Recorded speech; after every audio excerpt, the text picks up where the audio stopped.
how do you know if you really love someone? It bugs me when people say, you'll just know, as if, I don't know, everyone experiences love so clearly with a bunch of birds flying in a circle above their head.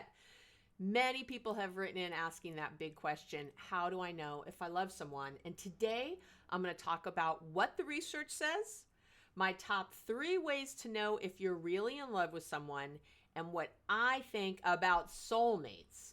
It's probably not what you think, so stay tuned. Well, hi. I'm your host, Dr. Abby Medcalf. You already know that. That's why you're here. So happy you're with me. I can't believe it. As I'm recording this, we're getting close. This is episode 194. I'm getting close to 200 episodes of talking to you and being with you. And you know me, I'll start crying if I talk about it. So it feels really good. If I don't say it enough, I'm super grateful that you're here with me. And that we're learning together, because, you know, every time someone writes in, and today was a question from a reader that I'll tell you about. And a lot of you have written in asking about this question, actually, but I'm just using this particular one because she said it really well. You know, so when you write in like that, I learn, because I go then research. I'm like, oh, what do I think about being in love? You know, in this case, what are my thoughts? You know, and I write down all my thoughts about it.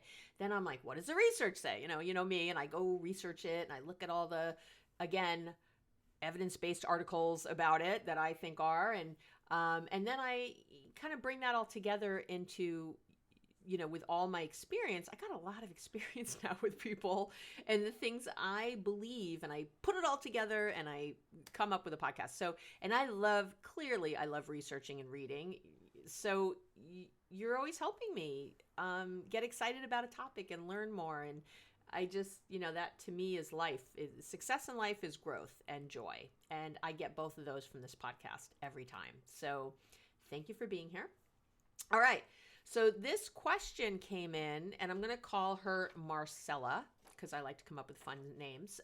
So obviously the name has been changed, as always. And here's what she says. She says, hi, Abby. And at first she said all kinds of nice things about me in the podcast, but I'll leave those out right now. And she says, I wanted to submit a question for an Ask Dr. Abby episode. How do you know if you love someone? A little context. I never had a serious relationship, and I'm seeing a guy at the moment, and I'm not sure if I love him or if I just want to be with him because I want a relationship, or if I just want to be with him because I'm scared of being alone. Is this ringing a bell with anybody? Or if I'm tricking myself and I'm not sure, you know, that I really love him because of a fear of rejection. I mean, didn't she say this? You go, Marcella. She said it so well. I know this might be a very basic question, but not sure what to do about it. You know, thank you so much. So, hello. A very basic question. It is, but it's the question of all questions, isn't it? At the end of the day, it's such a big one. And again, I think she wrote that so well. So now I'm going to try to come in on all those little points she talked about. How do you know if you're just doing it because you're afraid? You know, really what she's talking about is, how do I know I'm not just doing it because I'm afraid? So we're going to go there too. But I'm going to start by just sort of clearing the definition lines, okay? Just getting clear on definitions. And I want to talk first about being in love versus being in lust. So, and that, because that's first, right?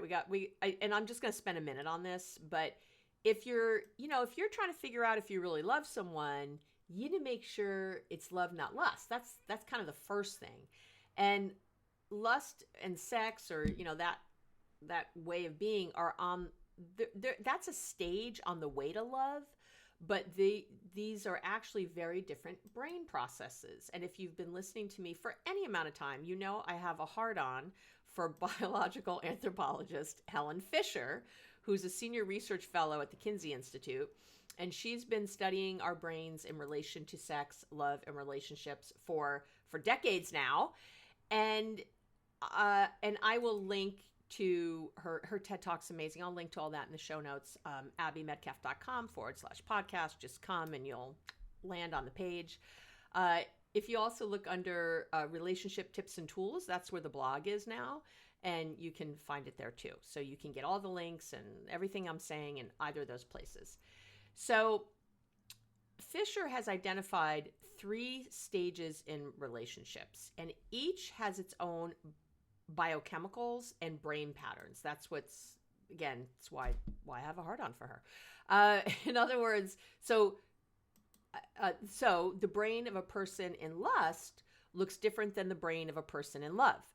And so again, there's 3 different kind of brain systems as she sees it, and those are, number 1, sex and lust. Number 2, your feelings of attachment and trust. So you go through these stages, right? And then 3 is the actual being in love and romance. And that's how that all, and what we've seen over time when couples stay together a long time, is that the love and romance, they comes in like, develops and blooms in a whole different way. Because when you have all that trust and that time together and really feeling attached to this person, that's where that really comes from. It's not to say that you don't feel in love earlier, but it's really when it deepens. So, and I did I've done 2 episodes on this. I'm going to link both in the show notes so you can learn all about that in detail, where she goes into what the biochemicals are and how the brain patterns work and all that. And I teach all that. So it's all there. Go learn if you want. But for now, I'm just going to have to assume that you know the difference between all the what we call limerence, all those euphoric feelings of lust and new love, and how that's different when you move into feelings of attachment and being in love. And that kind of more attached phase, that in lust phase really can and is really all about, that strong physical heat, right? You could probably have intrusive thoughts, you just can't stop daydreaming about the person, maybe feeling possessive, wanting to spend all your time together, getting jealous easily. There's just a general sense of Fisher talks about it like craving a person. She says it's actually like, being in love or lust, those early stages, is like an addiction, literally like an addiction. And it works on the brain in all the same ways. Scary. Again, I talk about that in the other podcasts. So, and that sex and lust, or that newness, what we call like, oh, I'm so in love with this person, which is really the sex and lust phase, that stage of the relationship generally lasts, again, from the research, about 3 years maximum. Now, if you stay together after that, that's when you move into the attachment, the trust, and then again, eventually into that more deep romance love stage. Now what's interesting is that if you don't see each other regularly in those first, in these first years together, or if you're in a long distance relationship, that first new phase, the lust, sex, I'm obsessed with this person phase, usually lasts longer than 3 years. So, right? I know it's really interesting. So again, if you're not sure if you're in love or lust, check out my previous episodes. But if you know you're not in the lust phase and you're wondering if what you're truly feeling now is truly love, then this is where you want to be. And I will say that when you're with someone in a long distance relationship or something, that it stretches out that 3 years max, and you can go years and years. It's interesting. And so that's why sometimes it's hard when a long distance relationship ends up living together and being together permanently. Sometimes that can really have a very harsh, like, breaks, as all that's starting to change and they're moving into the next stage of the relationship. Okay. So now we can get to the real question here. How do I know if I love someone? And to get more specific, as Marcella, who I'm calling her, wrote in and asked, how do I know if I just want to be in a relationship and I'm afraid of being alone? How do I know if I'm tricking myself? All that. So that's really where the meat is. And there's 3 things to look for. And just before I jump into those, I want to say a quick word about attachment styles, because I did a whole episode on attachment styles. And again, I will link to that in the show notes. And I really can't impress enough upon you how important it is to listen to that one if you haven't yet. It's called How Attached Are You to Your Partner? You can also do a search on the website, in the search bar. But I have to tell you, because of the way that you attach to someone, if you have an insecure attachment style, if you're anxiously attached to them, or if you're avoidantly attached, how you love, how you show love, and how you receive love is going to look different, for you. So I want you to use that as one of your filters as I'm talking. So again, when you're done here, go back and listen to that episode, and then, or maybe stop now and go listen and come back, however you want to do it. But I do want you to have that in your head when you're thinking about how to know if you're in love. Okay. So, well, and so if you're insecurely attached, you might be just there out of fear and just nervous and anxious and wanting the person, don't want to be alone or whatever. And so obviously that's not healthy. Or if you're avoidantly attached, you might really not care, and it's not true. You care. Sorry. You might not show you care as much. You might find it easier to move on quickly. And then you might be wondering, am I in love or not? Like, how do I know? So that's all I'm saying. It's good to have those things. Okay. So let's get to it. Here are the 3 things to look for, to know. Okay. So number 1, and it's really what I've been talking about over and over, you're with them out of love, not fear. And this is really probably, I'm going to give you 3, but it could just be 1. This is the one. You've got to be in a love relationship because of love. No love relationship was ever made better by fear. Ever, not once. So how do you know, right? That's what she's asking. That's what you're listening to. That's what you want to know. And it's actually simple. I'm not saying it's easy all the time, but it's relatively simple. You figure this out by working on your daily mindfulness. And do I have a mindfulness starter kit for free on the website? Yes, I do. Will I have it linked here in the show notes? Yes, I will. So I know, and I have so much information on mindfulness. So I'm not going to go there right now, but when you're mindful, you're going to be noticing your predominant emotions when you're thinking about this person or when you're physically around them. How do you feel when you think about them? Is it warm and gushy? Is it anxious and impatient, right? What is the feeling predominantly moment to moment when you're physically with the person, or when they're away and you're thinking about the person? And if you're not mindful, you're not going to be able to identify that. So that's why I preach mindfulness and self-awareness all the friggin' time. I never shut up about it. That's right. I never shut up about it because I can't, because it's important, because you have to know. And I don't know what else to say. And I'm going to write down to make sure that the Mindful Starter Kit is linked. Okay. So, sorry, give me a moment here. All right. So think about it. So as you're going through your day, they come home from work. How do you feel? Check in with yourself. You're sitting at dinner. How are you feeling? Are you resentful and annoyed most of the time? Are you worried and anxious most of the time? Are you just compassionate and loving and just adoring most of the time? And again, we all have moments of frustration or resentment or whatever, but what is it mostly? What is it generally? If you were just to stop right now and go, think about your partner, what are the first feelings? Now notice your thoughts, because we feel the way we think. So do notice your thoughts, but really get in touch with what you're feeling. What is that? That will let you know a lot if you're with this person out of love or fear. Also notice, what language do you use? Either that could be in your head, or that could be to others or to your partner. So it's what's in your internal dialogue and what's your external dialogue when it comes to your partner. Are you saying things like, well, I'm afraid that, I'm worried that, I'm anxious about, all of these are warnings that your motivations are from fear, not love. And I want you to be with your partner because you're inspired to be with them. I say this a lot. I want you always to be with someone, to take action from inspiration, not negative motivation.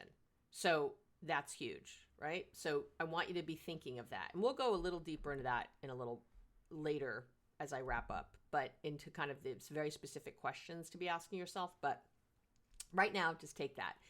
You're in the same vein when we're talking about being in from a love part of your brain, not a fear part of your brain. You're also looking for someone to complement you, not complete you. Yeah, I'm going to say that again. You're looking for someone to complement you, not complete you. People don't complete you. You're not a half a person. There's not a better half out there. It's not a 50-50 arrangement. That's not how things work. You're a whole. I love you. You're 100. You're a whole. Even those, some of us are extra. We're still 100. So we don't need, no one's filling in the blanks. That's not it. But for someone to compliment us is really nice. My wonderful Gary has a lot of, we complement each other really well. And in ways where we're the same, we complement each other really well. Like we both are always looking to have fun. We're looking for the bright side of things. We're optimists. That's really a nice compliment. And it's a nice compliment when, he's really good at fixing things and I need things fixed. Sorry, that's probably not that. But, or just in the ways like, sometimes I'm pushing maybe to try new foods or, go to different kind of restaurants, something that he normally wouldn't care about.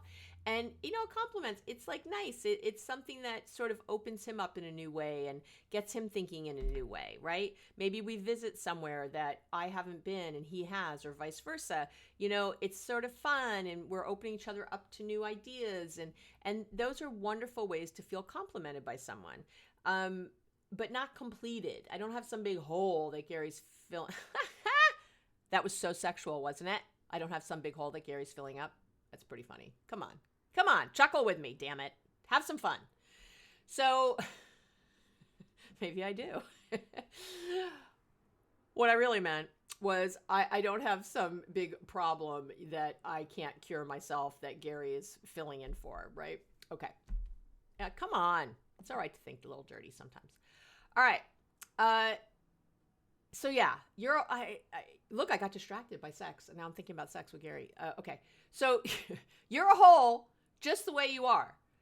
And when we look for someone else to make us happy or fill in our deficiencies, we're coming from that fear part of our brain again. And that's not love. It's not love for you and it's not love for them.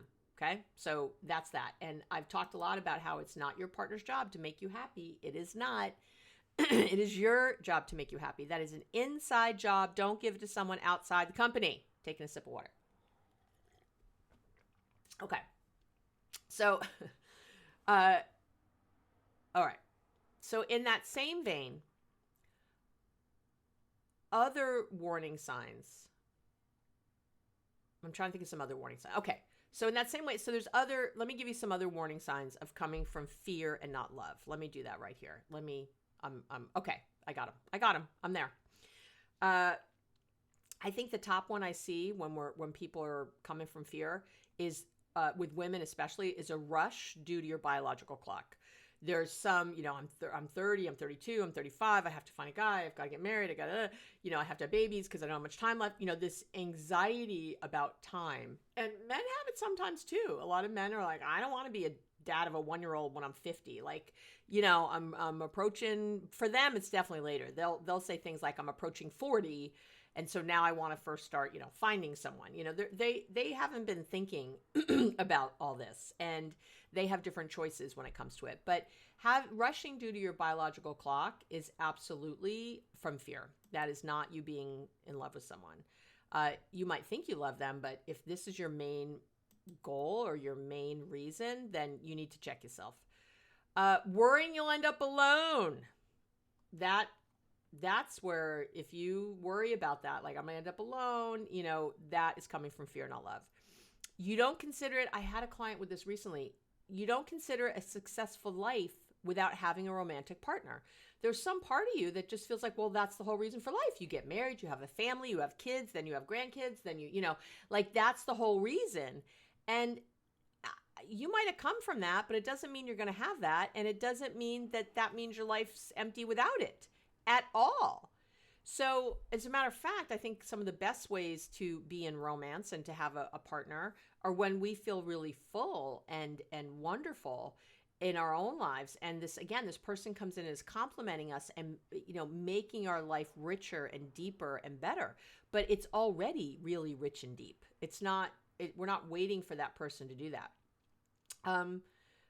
So you can have a successful life without being partnered, without getting married, without having kids. And, it's just about understanding that. And it doesn't mean that you wanted it that way or that you planned it that way, but sometimes it ends up that way. And at some point, you have to realize that life is happening for you, not to you. So this isn't a punishment from God or anything else. And this is something you just have to look at like, oh, this is the way my life is turning out. And I'm going to go with this because this is where we are. The other warning sign I see is you're upset. How do I say this nicely? Okay. You're upset because you already put so much time in to this relationship and you don't want to start over. So you're talking yourself into being in love with this person because you're afraid of starting, quote unquote, over. You're exhausted. Dating is exhausting. Being in a relationship, putting in all this time and effort, and it just feels maybe like a failure, or it feels like you're never going to find someone again. You just are too tired. You don't feel like putting in time again. And I already have all my eggs in this basket, damn it, and I'm going to make it happen. That's coming from fear. That is fear, not love. And I'm not saying again that you don't love this person. I'm saying in love, long-term relationship, let's get married kind of stuff, or let's be in a long-term relationship at some point. Do you really love this person, or are you with them out of fear mostly? And again, you can love and be out of fear at the same, have both present, but which one is predominant? And if this is your number one reason every time you get frustrated with this person, again, if you think of your feelings every day and you're mostly frustrated and you're mostly annoyed and you're mostly whatever, but the only reason you're not going is because you put in so much time, that is all fear, fear, fear, fear. And that's not being in love with someone. I know. I'm sorry. I'm giving you some mama love here. This is it. I'm not saying you can't stay in the relationship. I'm not saying you can't even get married and have kids. I'm just saying you're asking this question. Why, am I really in love with someone? And I'm saying, no, that's something else. And again, you might still love them, but this really in love. And frankly, what I wish for you, it's wonderful to be on the side where you're really excited about this person and feel inspired by them. And I love you. Of course I want that for you. Of course I don't want you to settle. And that's one. There's one. You think you need to settle because your expectations are too high. I've heard this over and over. Like, well, you can't get everything in one person and blah, blah, blah. And okay, there's a lot here, but that might be true that your expectations are too high, but it's about your standards, not your expectations. So I gotcha. I know you're like, yeah, Abby, I gotcha. So you need to focus on your top 3 standards because those are never too high. Your top 3. So I do again, I'll link to it in the show notes. I did 2 episodes on standards and expectations because what do I say all the time? I say you have to have high standards and low expectations. I'm going to say it again. You have to have high standards but low expectations. Most of you listening have high expectations and low crappy standards. You let people treat you all kinds of crappy ways, but then you're upset or disappointed that they're doing it. Because you're not keeping your boundary. You're making me crazy. I love you so much, and I just want to scream. It's not cool.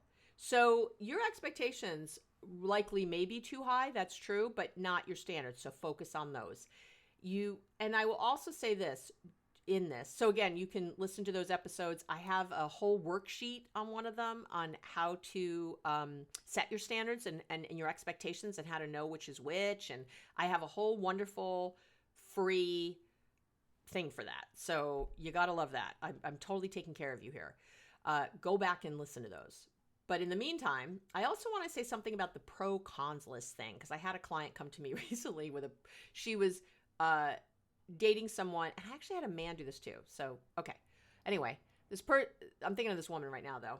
Was dating someone, they were pretty serious, and she had a pro-con. She was like, I can't decide, I don't know. She was asking questions much like Marcella, so she had made a pros and cons list. Here's the problem with that.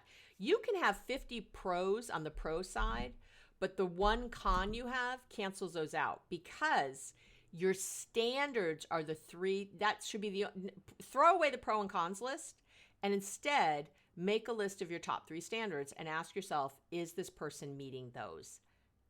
Do I feel loved in these categories? That is what's going to help you. So get rid of the pro cons list, especially, and really all over, it doesn't really work, but especially when we're talking about relationships, especially. But I'm going to say really in your other decisions too. Get rid of those. Get rid of the pros and cons list. Okay. So that's number 1.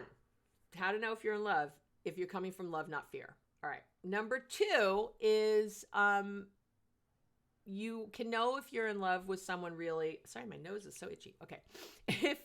If they hit what I call what's called kind of the love, well, I call it the love trifecta.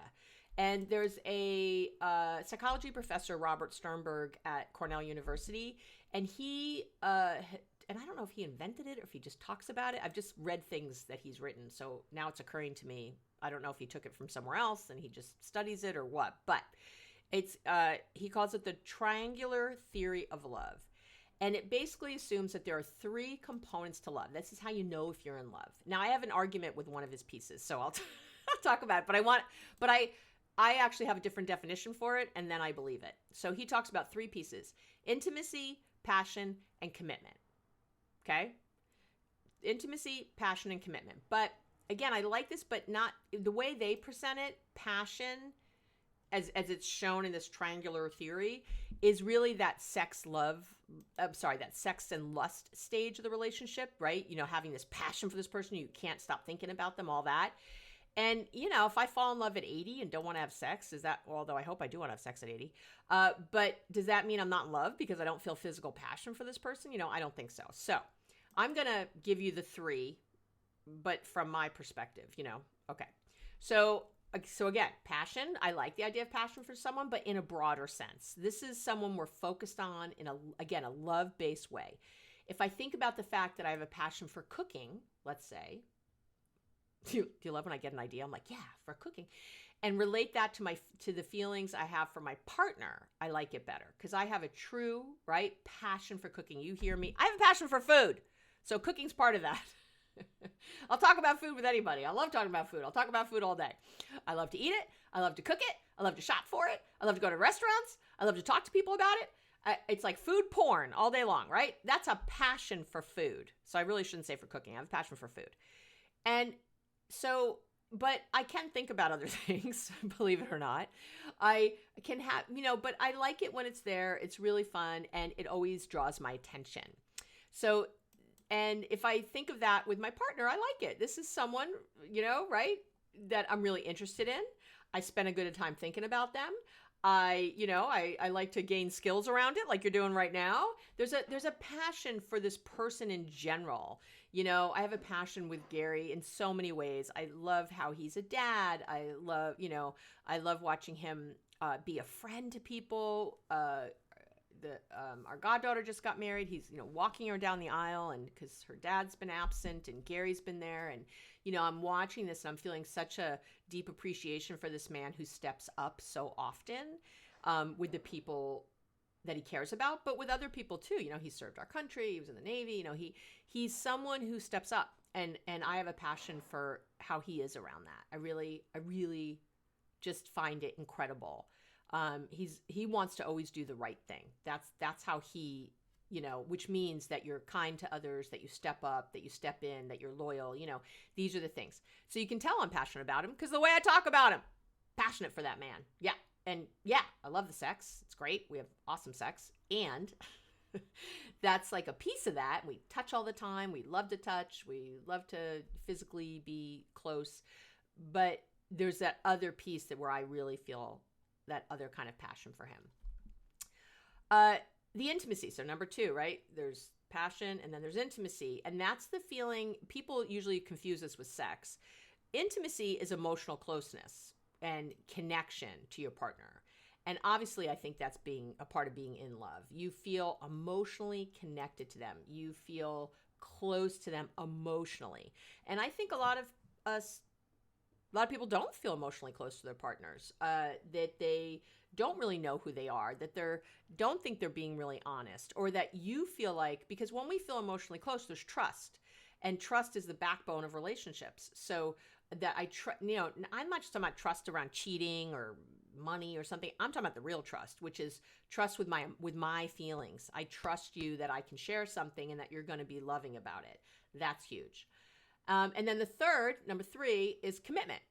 And again, that doesn't mean getting married, but commitment speaks to a decision. It's a decision you make to love each other and to commit to staying together. It's a commitment to approach life as a team. You know, I talk about this. It's a partnership. It's knowing that this person, no matter what, has your back. And I've said this before, I'll say it again. I think that's the only reason to get married or to be in a long-term relationship. If you don't feel at the end of the day like this is the person who has your back no matter what, when the chips get down, this person's there, then I don't know why we're there. I'm not sure what we're doing for me. I don't, you know, I expect this in my friends, you know, my friendships, that these people have my back, that they're going to be there for me. I mean, my deep friendships. Like, obviously, I'm friendly with a lot of people. I don't expect them to drop everything if I'm in the hospital and come running to my bedside, right? But these other people, I do. And that's important. That's an important thing to know and to have. So that's the commitment. I'm committed to this person. Again, I think of this in my friendships too. If that person needs me, I'm going to be there. Okay. Number 3. So those are those. So now we did the love triangle. We did the love, not fear. And the third way you know you're in love with someone is, and really that you really love them, is really feeling empathy for them. You feel compassion. You care how they're doing.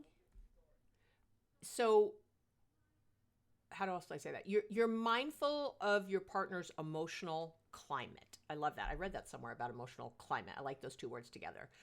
What makes them happy? I know what makes Gary happy, and I really know what makes him upset. You know, I know what makes him anxious. I care about those things.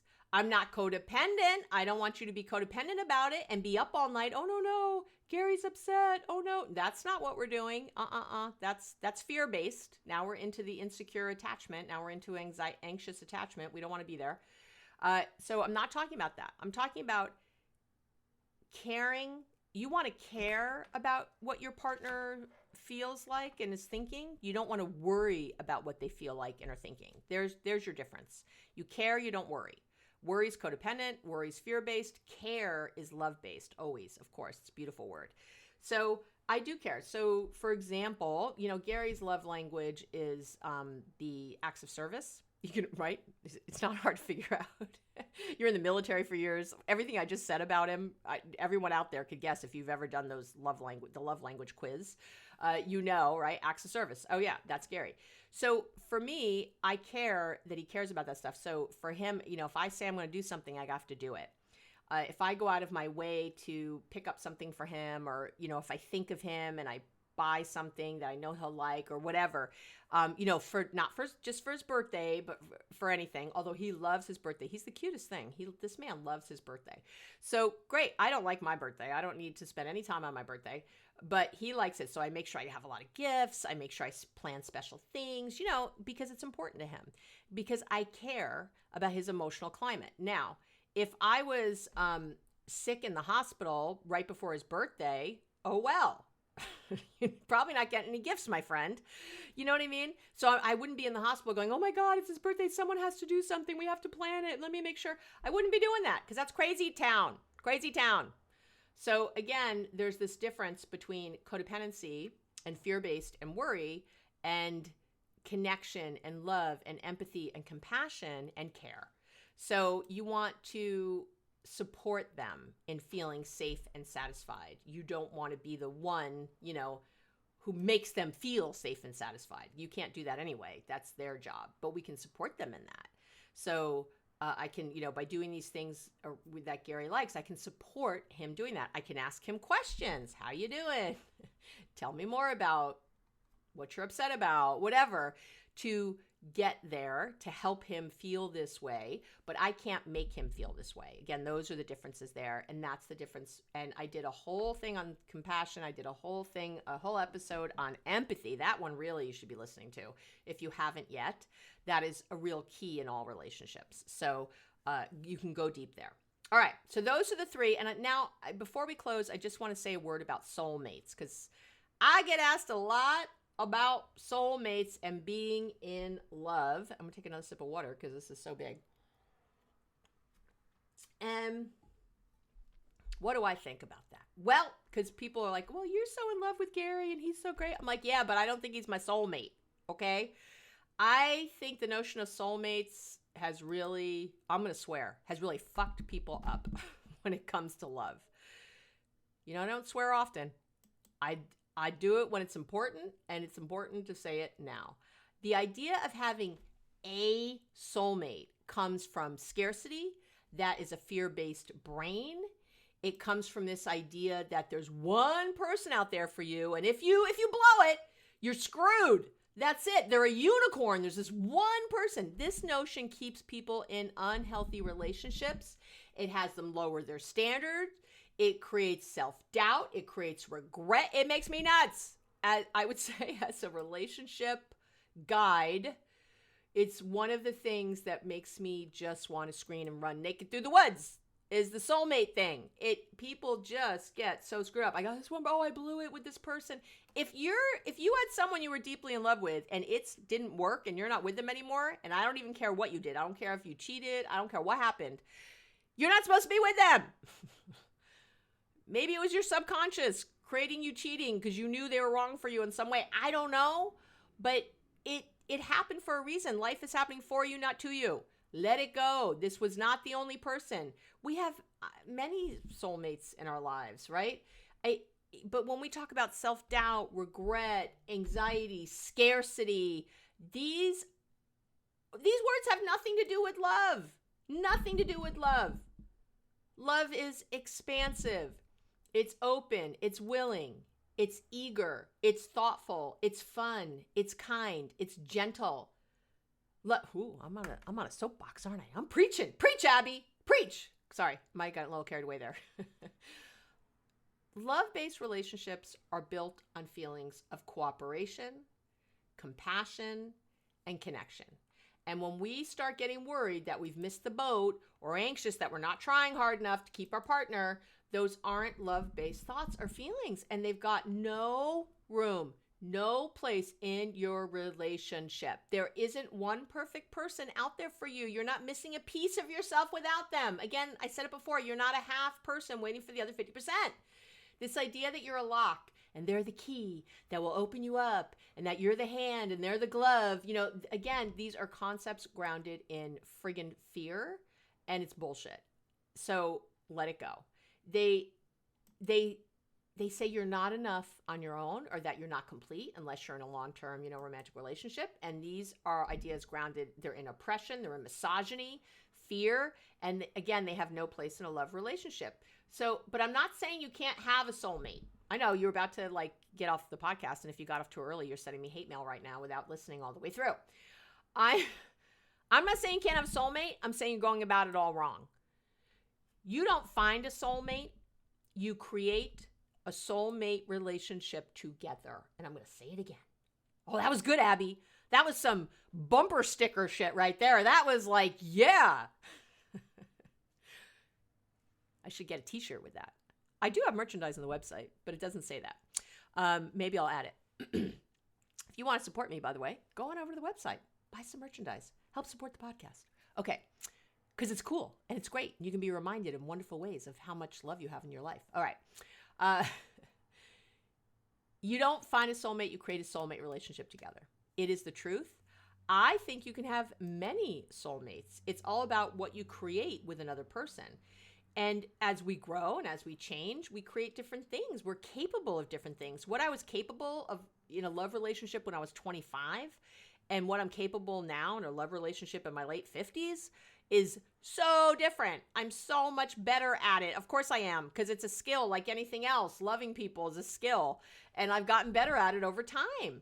So instead of going in expecting or needing them to be a certain way, which is gonna set you up for disappointment eventually, go in with an open heart. Go in with a goal of co-creating your relationship. I'm going to offer you this. I'm going to end with this. Instead of thinking about what you'd like in a soulmate, think about who you'd like to be in a soulmate relationship. Here's my questions that I talked about earlier, okay? Here we go. I got to remember them now. How do you want to show up? It's a good one. How do you treat your partner? What thoughts do you think about your partner? Are you calm and laughing every day? Do you feel confident and connected? How do you speak to your partner? How do you resolve disagreements? How do you know you're loved and cared for? And how do you show that yourself? How do you think about yourself each day in this relationship?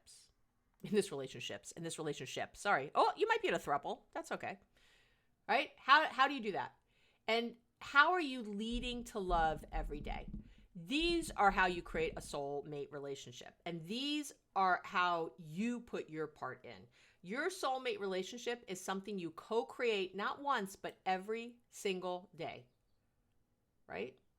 Every single day. And I have soulmate relationships with friends. I've talked about, my wife, Rhonda, she's a soulmate. I have other friends too, soulmates. Deepening all of our relationships, showing up as whole, loving humans and loving ourselves, deepening our relationships with ourselves. That's how we create our soulmates. That's how we do that. No question. The world it's abundant with love and deep connection.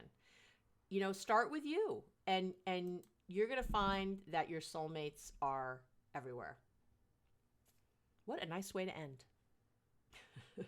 What a great way to go out. I should just drop the mic here and not keep talking, but you know me, I can't shut up. I can't shut up. So that's it. If you like this episode and you found it helpful, please share it with someone. That would be amazing. If you liked it, I'd also really appreciate if you like the podcast, leave a review. You can do a rating on Spotify, which is really helpful. You can leave a review on Apple, Pandora, wherever you download, would be amazing. Remember to come over to the website for all the links and things I told you about that you can then get and learn more and get your learn on in a very directed way. And yeah, remember that I love you so, so much. I know I get I get a little crazy sometimes on my soapbox, but it is my passion for you. I have passion for you. And I know, I'm positive, I'm sure that when you practice these tools, because I've done it with thousands of people and tens of thousands, gosh, and I've done it in my own life, you will be happier. You will find all the things you're looking for. And I want that for you so bad, so much, so bad. It's so wonderful to have, and you deserve it. You should have it. So slow down, be with yourself, love yourself, and then you'll really be working on loving other people. Okay, that is it. Have a wonderful week full of joy and love. And remember, I love you so, so much. And I see you for really who you are. And that's a lovable thing. It's a lovable person.